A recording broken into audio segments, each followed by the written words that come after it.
पुत्र का कर्ज। एक गांव में एक ब्राह्मण और एक ब्राह्मणी रहते थे। ब्राह्मणी एक साधारण गृहिणी थी, लेकिन ब्राह्मण बहुत ही विद्वान थे। रोज सुबह ब्राह्मण गंगा स्नान करके सूर्य को जल देकर भगवान की पूजा पाठ किया करते थे। उन दोनों के बीच बहुत ही प्रेम था। वहाँ का राजा भी किसी शुभ कार्य को ब्राह्मण की अनुमति के बिना नहीं किया करता था। समय बीतता गया, लेकिन ब्राह्मण के घर पुत्र की प्राप्ति नहीं हुई। अब ब्राह्मणी बहुत ही चिंतित रहने लगी। तो ब्राह्मण ने पूछा कि ब्राह्मणी, क्या बात है, आप आजकल बहुत ही चिंतित रहती हो। तो ब्राह्मणी ने अपनी चिंता का कारण ब्राह्मण को बताया, जिस पर ब्राह्मण बोला कि जैसी परमात्मा करता है वैसा ही होता है।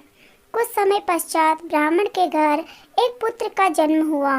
अब ब्राह्मणी की खुशी का ठिकाना नहीं रहा, लेकिन ब्राह्मण खुश नहीं था, क्योंकि उसकी चिंता का कारण कुछ और ही था। एक दिन ब्राह्मणी ने आकर उनसे पूछा कि क्या आप पुत्र की प्राप्ति से खुश नहीं हैं? जिस पर ब्राह्मण ने कुछ नहीं कहा, लेकिन वो ब्राह्मणी के चेहरे की तरफ देखकर स्तंभ रह गए और अपने कार्य में लग गए। सुबह ब्राह्मण जल्दी उठे और उन्होंने बच्चे को अपनी गोद में लिया और गंगा स्नान के लिए गंगा तट पर पहुंच गए। उन्होंने बच्चे को लिटाया और पूछा कि आपने हमारे घर जन्म क्यों लिया है? जिसका जवाब देते हुए बच्चे ने बोला कि आप पर मेरा पुनर्जन्म का कर्ज है। जब तक आप मेरा कर्ज मुझे वापस नहीं करेंगे, तब तक मैं आपके घर में ही रहूँगा, और जैसे ही मेरा कर्ज अदा हो जाएगा, तब मैं आपका घर त्याग दूँगा। जिस पर ब्राह्मण ने पूछा कि आपका कितना कर्ज है हमारे ऊपर? तब बच्चे ने जवाब दिया कि केवल 5,000 रुपये। तब ब्राह्मण ने अपनी जेब से तुरंत 5,000 रुपये निकाले और बच्चे को दिए। तो बच्चा बोला कि आप मेरी तरफ से ये रुपए गंगा में फेंक दो, तो आप मेरे कर्ज से मुक्त हो जाओगे। ब्राह्मण ने ऐसा ही किया और बच्चे मृत्यु को प्राप्त हुआ और ब्राह्मण घर वापस आ गया। खाली हाथ देखकर ब्राह्मणी ने रोना शुरू कर दिया और गांव वालों से कह दिया कि वो पागल हो गई है। गांव वालों ने पूछा कि क्या बात है? तो ब्राह्मणी ने बताया कि मेरे पति मेरे बच्चे को लेकर गए थे, लेकिन खाली हाथ आए हैं, पूछने पर भी नहीं बताते। जिस पर गांव वालों ने ब्राह्मण से पूछा कि अपने बच्चे को कहाँ छोड़ा है। तो ब्राह्मण ने कोई जवाब नहीं दिया। ये देखकर गांव वाले बड़े ही चिंतित हुए कि इतना बुद्धिमान ब्राह्मण ऐसा कार्य कैसे कर सकता है। पर कुछ नहीं, बात 10-20 दिन तक चर्चा में रही और सब भूल गए। कुछ दिन बाद ब्राह्मणी ने फिर से एक बच्चे को जन्म दिया। ब्राह्मण फिर भी खुश नहीं थे। पहले की तरह बच्चे को गंगा तट पर ले गए और वही सवाल बच्चे से किया जो पहले बच्चे से किया था, जिस पर बच्चे ने इस बार 15,000 रुपये का कर्ज बताया। तब ब्राह्मण ने देर न करते हुए 15,000 रुपये अपनी जेब से निकाले और गंगा में फेंक दिए। बच्चा उसी वक्त मृत्यु को प्राप्त हो गया। ब्राह्मण फिर खाली हाथ घर वापस आया। ब्राह्मण खाली हाथ देखकर ब्राह्मणी रोने लगी और बोली कि क्या आपको अपने बच्चे से प्यार नहीं है, जो आप उन्हें पता नहीं कहाँ मार कर फेंक देते हो। जिस पर ब्राह्मण ने बोला कि आप सब्र करो, समय आने पर मैं आपको सब कुछ बता दूंगा। इसी तरह समय बीतता गया और फिर एक बार ब्राह्मणी की कोख से एक बच्चे का जन्म हुआ, लेकिन फिर भी पहले की तरह ब्राह्मण खुश न था। फिर सुबह हुई। फिर ब्राह्मण ने बच्चा उठाया और गंगा तट पर पहुंचकर बच्चे से वही सवाल किया, पर इस बार बच्चे ने जवाब कुछ और ही दिया। बच्चा बोला कि मुझ पर आपका 1,50,000 रुपये का कर्ज है, उसे चुकाने के लिए मैंने आपके घर जन्म लिया है। पंडित ने बच्चे को उठाया और अपने घर वापस बच्चे को ले आए और ब्राह्मणी से बोले कि ये लो अपने बच्चे को और इसे कभी भी अपने से अलग मत होने देना।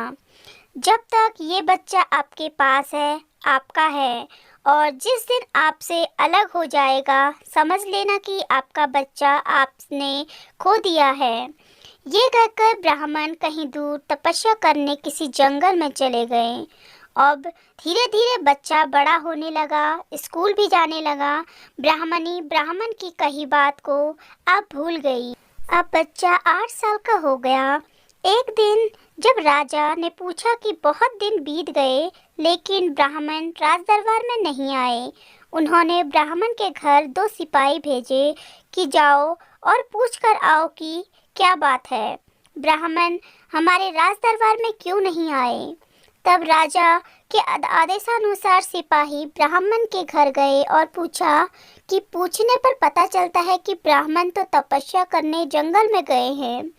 तब सिपाही ने आकर जो भी बात थी राजा को बताई तो राजा बड़ा ही चिंतित हुआ और सोचा कि अब वो किससे पूछकर अपने शुभ कार्य किया करेगा। एक दिन राजा के राज्य पर किसी पड़ोसी देश के राजा ने चढ़ाई कर दी।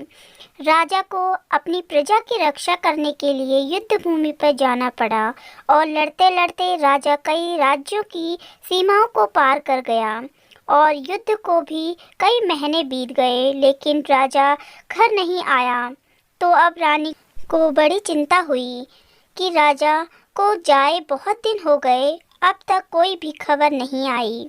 तब रानी ने सिपाहियों को बुलाकर फिर से पंडित जी के घर भेजा कि पंडित जी अपने पत्रिका में देखकर बताएं कि राजा कब तक घर लौटेंगे, कहीं मृत्यु तो नहीं हो गई। रानी के कहे अनुसार सिपाही ब्राह्मण के घर गए और ब्राह्मणी से पूछा कि ब्राह्मण कहाँ हैं। उनको रानी ने याद किया है। तो ब्राह्मणी ने याद करने का कारण पूछा, जिस पर सिपाहियों ने रानी की चिंता का कारण बताया। तो ब्राह्मण ने बताया कि वो तो जंगल में तपस्या करने गए थे, अब तक नहीं लौटे। लेकिन ब्राह्मणी का बेटा उनकी सारी बातें सुन रहा था। उनसे बोला कि पिता नहीं है तो क्या हुआ, रानी को जो चिंता है उसे मैं भी बता सकता हूँ। तब सिपाहियों ने बच्चे को अपने साथ ले जाने का आग्रह ब्राह्मणी से किया। तब ब्राह्मणी ने बोला कि ले तो जा रहे हो लेकिन मेरा बच्चा सकुशल मेरे घर छोड़ के जाना। सिपाही अपनी बात अपने साथ बच्चे को रानी के पास ले गए और सारी बात बताई। रानी ने बच्चे से कुछ पूछा कि सच में आप मेरी चिंता का कारण जानते हैं, तो बताओ कि क्या मेरे पति युद्ध भूमि से वापस आएंगे कि नहीं। इस बच्चे ने उत्तर दिया कि आपके पति जीवित हैं और आज के 11 दिन बाद सकुशल युद्ध जीतकर वापस आ जाएंगे। रानी ने बोला कि जो तुम कह रहे हो अगर वो बात सच नहीं हुई तो मैं तुम्हें सूली पर चढ़ा दूंगी। बच्चे ने जवाब दिया, अगर सच हुआ तो आप क्या करोगी। तब रानी ने कहा कि मैं आपको 1,50,000 मुद्राओं से सम्मान करूंगी। दिन बीतते गए, 11वें दिन भी आ गया। राजा उसी दिन बच्चे के बताए हुए समय पर युद्ध जीतकर वापस आ गया। रानी ने तुरंत ही हुक्म दिया कि उस ब्राह्मण के बच्चे को राजदरबार में पेश किया जाए और कहा, बच्चा तो ब्राह्मण से भी अधिक बुद्धिमान है। तब सिपाही ने रानी के कहे अनुसार ब्राह्मण के घर गए और बच्चे को राजदरबार में लेकर आए। तब रानी ने उसे 1,50,000 मुद्राओं से सम्मानित करके वापस उसके घर भेजा। घर जाते ही बच्चा जमीन पर गिर गया और स्वर्ग को सिधार गया। अब उसका कर्ज अदा हो चुका था। अब ब्राह्मणी जोर जोर से रोने लगी और ब्राह्मणी को ब्राह्मण के बताए हुए कथन याद आए।